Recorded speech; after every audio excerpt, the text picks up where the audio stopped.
Guys, तो आप लोग कैसे हैं? आप लोग अच्छे होंगे। पहले वीडियो में हम लोग बात किए थे कि डोनेशन देने के लिए जेनर क्राइटेरिया क्या होता है और क्या बेनिफिट है और किन किन पेशेंट को ये ब्लड जाता है। आज हम इस वीडियो में बताएंगे ब्लड डोनेशन किन को नहीं करना चाहिए, किस कैटेगरिया में नहीं करना चाहिए, किन किन प्रॉब्लम में नहीं करना चाहिए और क्या ले रहे हैं क्या नहीं ले रहे तब नहीं करना। तो चलिए हम लोग आगे वीडियो में देखते हैं किन की कैटेगरी में हम लोग बात करने वाले हैं।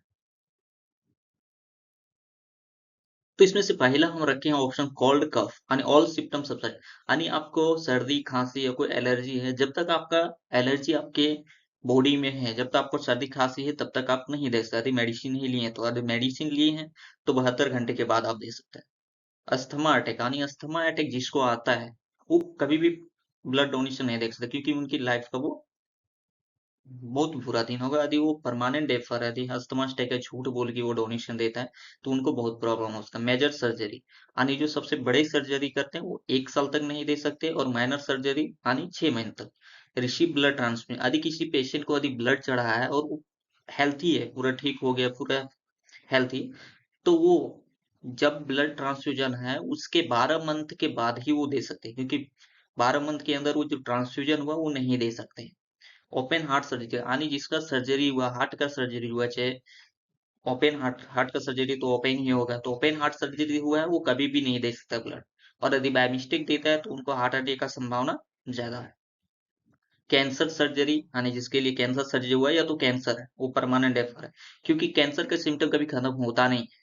वो कैंसर आपका बॉडी में रहता ही है, सिर्फ उसका जो वैक्सीनेशन होता है, वैक्सीनेशन वो चलते रहता है ताकि आपको कोई प्रॉब्लम ना हो, उसे कोई परेशानी ना हो। लेकिन कैंसर का जो सिम्टम होता है, जो वायरस होता है, वो आपका बॉडी में रहता ही है।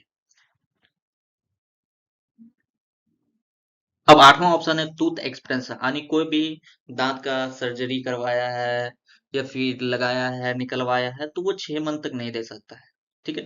डायबिटीज पेशेंट का नॉर्मल हो गया है, जिनको डायबिटीज है, नॉर्मल रहता है, नॉर्मल रेंज है और मेडिसिन का रहा है, तो यदि वो 24 घंटा के अंदर मेडिसिन नहीं लिया है डायबिटीज का, और यदि उनका blood level, sugar level normal रहता है तो वो दे सकता है।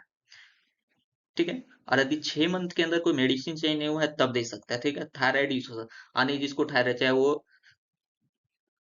थायरोटॉक्सिसिस ड्यू हो या हाइपर एंड हाइपोथायराइड हो या हिस्टेरियोमेलेटिक्स, यानी तीनों में कोई भी थायराइड हो, वो ब्लड नहीं दे सकता है। हेपेटाइटिक यानी हेपेटाइटिक ये बी हो या सी, चाहे एस सी बी चाहे बी हो, वो परमानेंट है, वो कभी ब्लड नहीं दे सकता है, क्योंकि वो ब्लड ट्रांसफ्यूजन के साथ पेशेंट के बॉडी में भी जा सकता है। ठीक है। जॉन्डिस न्यूनतम पीरियड यानी जब तक उनका जो जॉन्डिस हुआ है किसी को, डोनर को, और वो जॉन्डिस की कैटेगरी का नॉर्मल होता है 3 मंथ, किसी का 6 मंथ तक जॉन्डिस उनकी बॉडी में रहता है, उनको पता नहीं, उनका नॉर्मल हो जाता है फिर भी वो आपको बॉडी में रहता है। ठीक है। तो वो 3 से जब तक उनका न्यूनतम पीरियड यानी जिस जो पीरियड का मेडिसिन का पीरियड डॉक्टर बोला कि 6 मंथ तक आपको खान पीन का ध्यान रखता है, उस पीरियड तक वो डोनेशन नहीं दे सकता। जिनको लीवर डिजीज है, ठीक है, वो कभी भी ब्लड नहीं दे सकता है। सेप्लिस वो भी कभी भी ब्लड नहीं देगा। सेप्लिस एक डिजीज है जो ब्लड में रहता है। एचआईवी इन्फेक्शन, एचआईवी तो आप लोग नॉर्मल भी सुने होगे भाई, हर जगह तो एचआईवी सुनते ही हो। तो जिनको एचआईवी है वो कभी भी ब्लड नहीं दे सकता परमानेंट। अब बोलोगे एचआईवी कैसे होता है, तो ये तो नॉर्मल लोग सब लोग जानते हैं, जो नहीं ट्रांसजेंडर, ट्रांसजेंडर यदि किसी को जेंडर ट्रांसफर कर रहा है तब उसमें हो सकता है। फीमेल सेक्स वर्कर यानी जो भी फीमेल सेक्स वर्कर होता है उनके साथ आप संपर्क में आए हैं तो भी एचआईवी हो सकता है। इंजेक्टेड ड्रग्स, आजकल लोग जो ड्रग्स लेते हैं, इंजेक्शन वाला जो ड्रग्स आता है, उनसे बहुत ज्यादा चांस होता है एचआईवी होने का। Person with multiple sex partner, जिनका एक से अधिक सेक्स पार्टनर है, वो भी ब्लड नहीं दे सकता। उसका यदि एचआईवी पॉजिटिव आया है तो वो ब्लड नहीं दे सकता है कभी भी। जेनुरुबिया एक डिजीज है, वो भी परमानेंट डेफर है। मलेरिया, मलेरिया यदि आपको हुआ है तो रिकवरी के 3 मंथ के बाद आप डोनेशन दे सकते हैं।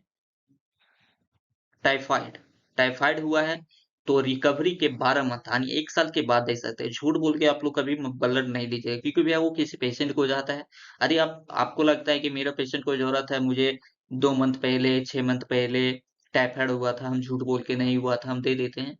तो जिस पेशेंट आपको तो कोई प्रॉब्लम नहीं होगा, लेकिन जिस पेशेंट को जाएगा उसको फुली 100% है कि टाइफाइड होना है तो होना है। एंटीबायोटिक, जो एंटीबायोटिक मेडिसिन लेता है वो 2 सप्ताह तक नहीं दे सकता। जिस जिस दिन से लास्ट डोज़ यानी जिस जिस दिन वो लास्ट बार टैबलेट खाया है उसके 14 दिन के बाद दे सकता है। ठीक है? इंसुलिन, जो इंसुलिन रहता है शुगर, वो शुगर के लिए आता है इंसुलिन। तो जो शुगर का पेशेंट है इंसुलिन लेता है वो कभी भी ब्लड नहीं दे सकता। ये तो नॉर्मल क्राइटेरिया हुआ मेल फीमेल दोनों के लिए, ठीक है?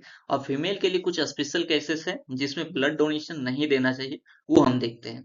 तो उनको फॉर स्पेशल फीमेल डोनर के लिए प्रेगनेंसी एंड रिसेंटली डिलीवरी, यदि आप प्रेग्नेंट है या रिसेंट में ही हाल-फिलहाल में आपका डिलीवरी हुआ है, तो डिलीवरी के आप 12 मंथ के बाद डोनेशन दे सकते हैं, ठीक है? अब उसमें भी होगा कि 12 मंथ के बाद भी यदि कोई देखिए सी ऑप्शन है ब्रेस्ट फीडिंग, यदि आप 12 मंथ के बाद भी यदि बेबी को अपना ब्रेस्ट यानी दूध पिला रहे हैं अपने से, तो वो नहीं दे सकते जब तक आप बच्चे को दूध पिला रहे हैं तब तक। एबॉर्शन, यदि कोई भी एबॉर्शन करवाया है तो एबॉर्शन के 6 मंथ के बाद डोनेशन वो दे सकता है। मेंस्ट्रुएशन यानी मेंस्ट्रुएशन जो पीरियड चलता है फीमेल लोगों को, यदि पीरियड चल रहा है तो नहीं डोनेशन देखते, पीरियड खत्म होने के 1 सप्ताह के बाद आप डोनेशन दे सकते हैं। तो इनमें से हम कुछ केस ऐसे देखे हैं जिसमें कि ब्लड डोनेशन किन-किन कैटेगरी में नहीं देना चाहिए, किन-किन कैटेगरी में एक्सेप्टेड है, किन-किन कैटेगरी में कभी भी ब्लड डोनेशन नहीं दे सकते।